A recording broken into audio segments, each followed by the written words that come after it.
What's up, folks? Welcome back to the channel. There has been some really big news in tournament bass fishing, and I'm referring to the switch in the Major League Fishing BFLs. They've always been a co-boater format. Well, they just made some changes for 2027. They're going to be a team format now. And man, there's been all kinds of chatter on the interwebs about this big change, and it's a huge change.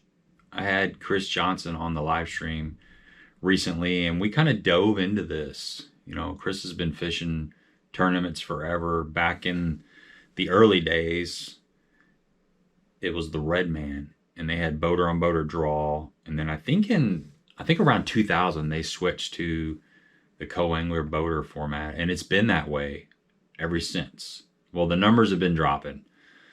The last couple years, the BFLs haven't been drawing the numbers that they used to draw. Each year it's been slowly going down, and they made some changes. You know, there were a lot of people complaining about forward-facing sonar. It was affecting the co-angler's abilities, and so, you know, the squeaky wheel gets the oil, so to speak. So last year, Major League Fishing, they limited the use of forward-facing sonar to 3 hours, but there's a lot of variables. There's a lot of things that happen that I think have led us to that point, and that's kind of what I wanted to talk about tonight. You know, I got some opinions on some things, and you know, leave your feedback in the comments. What do you think about this whole deal? Because it's a change. You know, the BFLs, it's been a tradition. The BFLs have always been a traditional boater co-angler format, and I fished the BFLs as a co-angler starting in like 2014. I skipped a few years. The entry fees kept going up, and that's back when it was FLW, and then Major League Fishing bought MLF, I believe in 2019, and they lowered the entry fees. So I got back in, and I've been pretty much fishing them ever since. I jumped over to the boater side in 2026, but I also have jumped into some of the co-anglers because I like the co-angler thing. The co-angler thing it's nice. It's a different scenario as far as fishing tournaments. But let's kind of go through some of the rules and some of the changes for 2027. It's $10,000 for first place in every tournament. Actually, $15,000 first place in every tournament as long as there's 150 plus boats. It's $10,000 guaranteed regardless of the field size. So that's a pretty good payback. You know, $10,000, you're guaranteed 10 grand if you win the Derby. You know, the problem they were having in some of these other BFLs is, you know, there'd be 75 boats. So even if you won on the boater side, you weren't getting, you know, like $2,200 or $2,500. On the co side, it was like 15. So the payouts weren't really that great, but you got to have big numbers to get the bigger payouts. But this is going to be guaranteed 10,000, 15,000 if you've got the field is 150 plus boats. So that's good.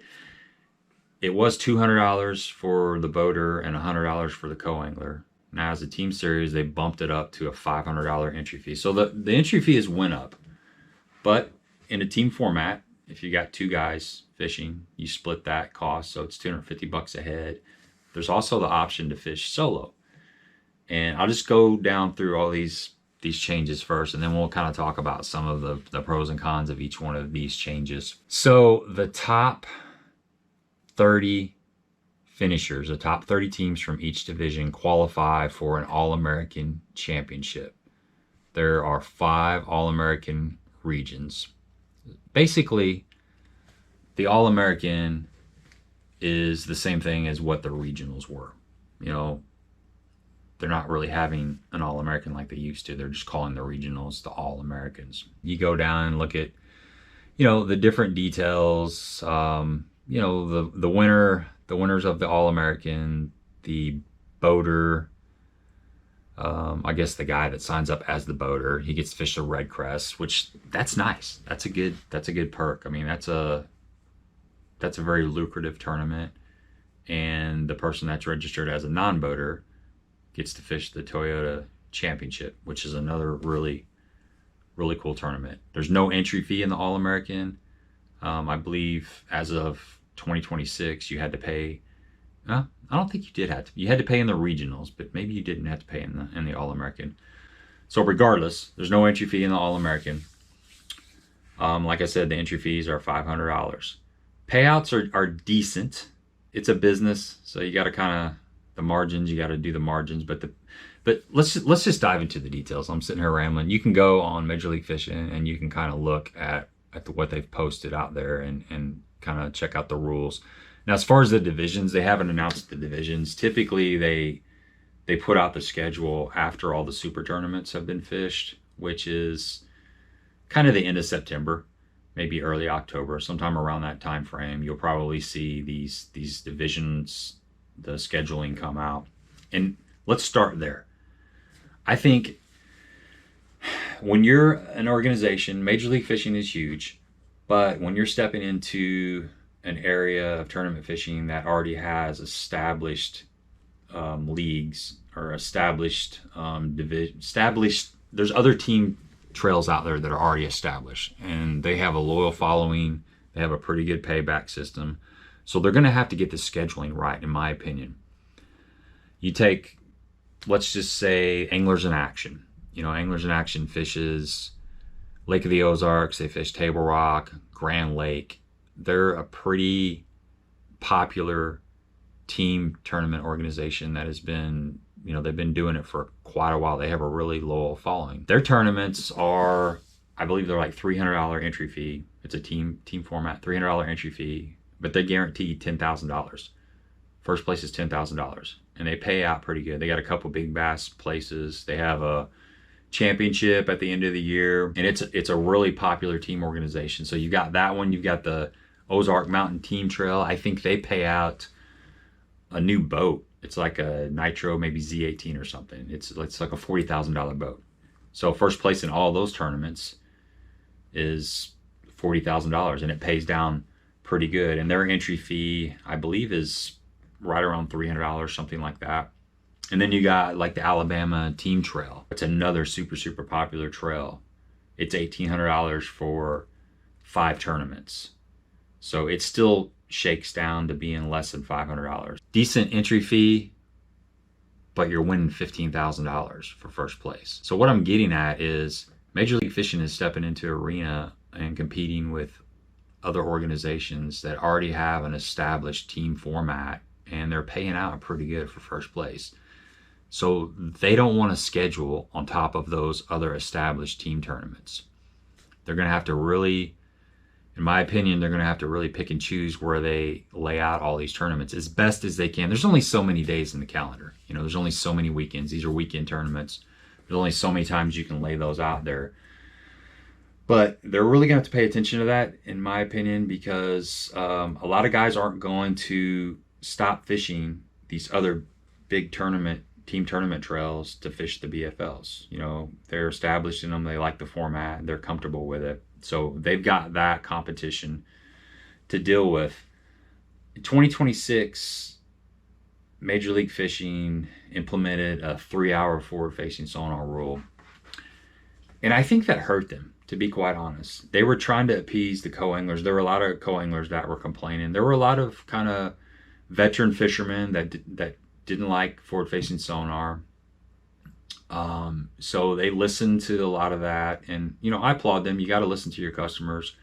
But I think what happened is they lost a lot of boaters that had invested time, money, and energy into learning forward-facing sonar. And it was part of their game when they limited it to 3 hours. I think some guys boycotted it. There was a lot of drama. You got some YouTubers out there that are constantly chirping about, forward-facing sonars, end of the world. It's Devil Scope 666, and the front looker is ruining fishing. You got that crowd out there. I'm not saying it's right or wrong. I'm just saying that crowd is out there. And I know several boaters that just got tired of all the drama with Major League Fishing, and they started fishing smaller team trails or bass clubs. They just got tired of it and they went and fished elsewhere. So you lost those boaters. You lost the boaters that didn't like the forward-facing sonar rules, and it kind of opened up. It kind of had the reverse effect. I know they were trying to even the playing field by limiting it, but if you're somebody that's a super scoper, that's really dialed in on scope, and you live on a body of water and you're able to fish it 4, 5, 6 days a week, 3 hours is all you need to dominate with scope. And there's a lot of guys that would have scope scope on all day long, and they needed that full 8 hours to put together a really big bag. Or these guys that are real efficient with scope, they have a lot more time on the water. 3 hours was plenty of time to go and catch a 20-pound bag, and those guys dominated. So I think it had an adverse effect. They were trying to even the playing field, and I think a lot of the co-anglers that chirped about it maybe didn't show up. They didn't show up as much as what they said they were going to do. They didn't put their money where their mouth was. Having said that, the numbers were down a lot, not only in the BFLs, but in the Toyota series. And I think there's going to be some changes coming in the Toyota series in 2027. That has not been dropped yet, but it's on the way. It's coming soon. So the numbers were down. You had actually in some divisions you had like 30 co's on the waiting list, and there weren't enough boaters. So they missed out on a lot of entry fees by implementing the 3-hour forward-facing sonar rule. But they're trying. Major League Fishing is always trying to listen to the folks, to their customers. It's a business, and you got to listen to the customers. And they saw the numbers dropping over the last couple of years, and they were trying to do something, and it didn't work. So it's evolved. We're in the team format now.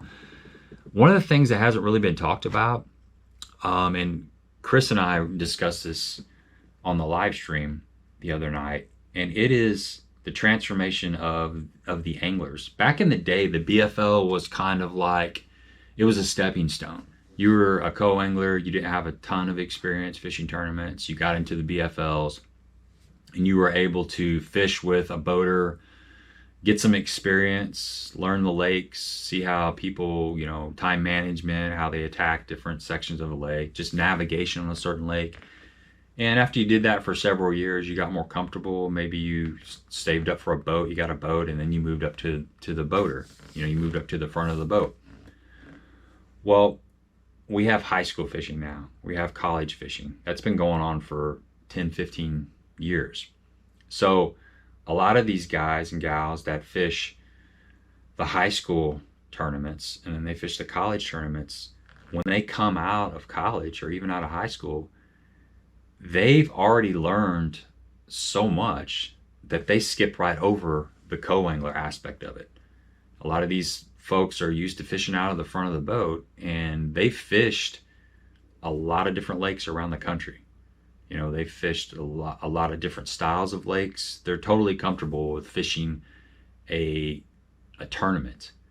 They don't really need to jump in as a co-angler just to see how it all shakes out. They come out experienced. They're really well-rounded anglers. They've got access to YouTube, to social media. They're trained up. They're out on the water all the time, and they're learning, and they're ready to roll when they come out of high school or out of college. So they've skipped the co-anglers.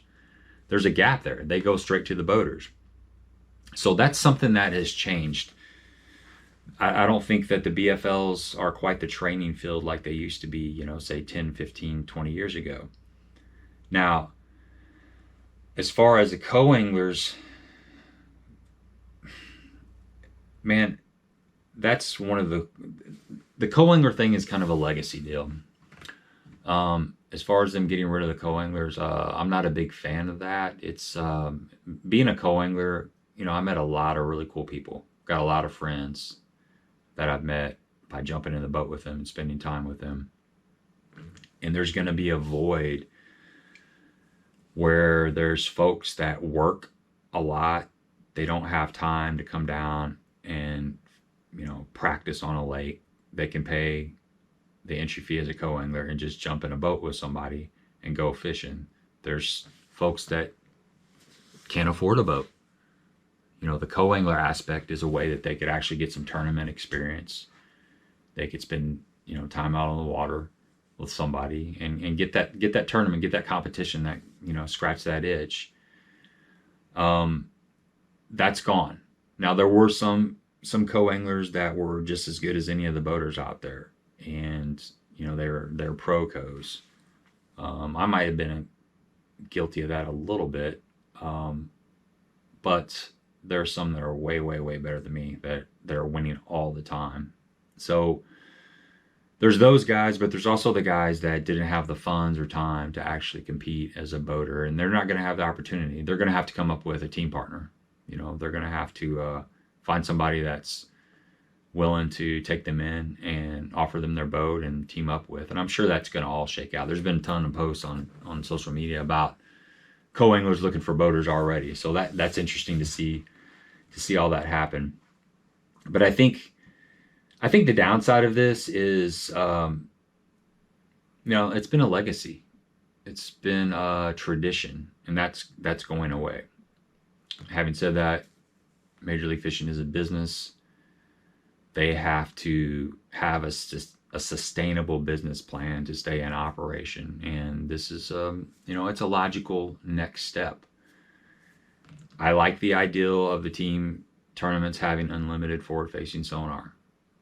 You know, it's like, I think you should either have it or you should either not have it. You know, Bassmasters, the elites, I like how they did the one tournament with, one tournament without. MPFL, no forward-facing sonar.